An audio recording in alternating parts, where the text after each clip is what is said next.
The land. Phong Sa province is the most northerly, remote, and mountainous region in Laos. To the north and west is China's Yunnan province, and to the east is Vietnam. Today it can only be reached by a long, torturous 20-hour drive from the capital city of Vientiane. Because of this mountainous terrain and its isolation from the rest of the country, it still contains a wide range of biodiversity still to be found in Laos. Many endangered mammals, such as the Asian elephant, slow loris, and white-crested gibbon, still roam its hillsides and narrow bottomlands. The conservation area. This area contains all of the Nam Lam Conservation District, some 15,200 hectares, and all of the Pho To Lang Protected Area, an additional 14,310 hectares. Linking these designated conservation areas together is another 11,490 hectares, again largely mountainous with narrow river valleys. The total conservation area is some 41,000 hectares, or about 101 to 270,000 acres.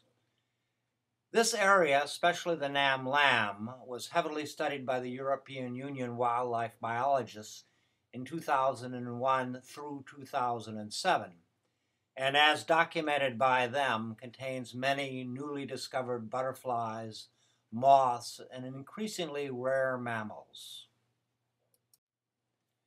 Because of its isolation and mountainous terrain, there are a number of separate ethnic tribes living in this area, including the Akha, Motin, Hmong, Khmu, and a number of others.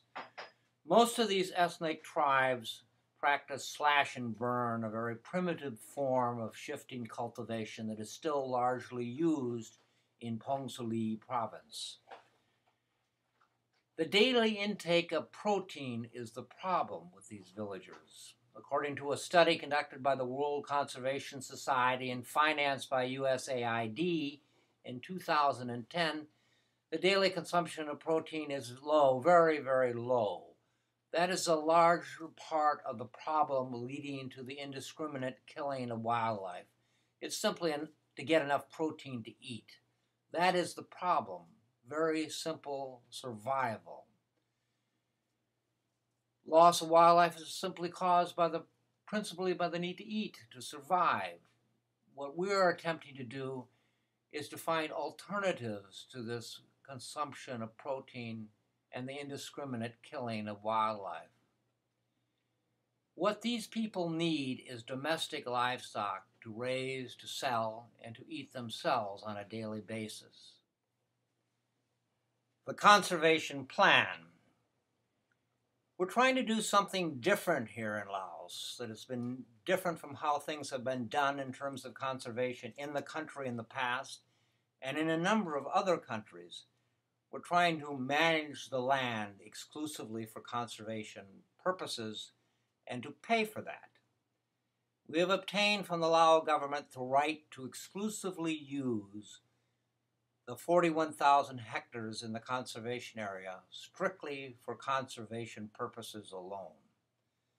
This land cannot be used, managed, or leased or rented to anyone else except us, and our only use is conservation.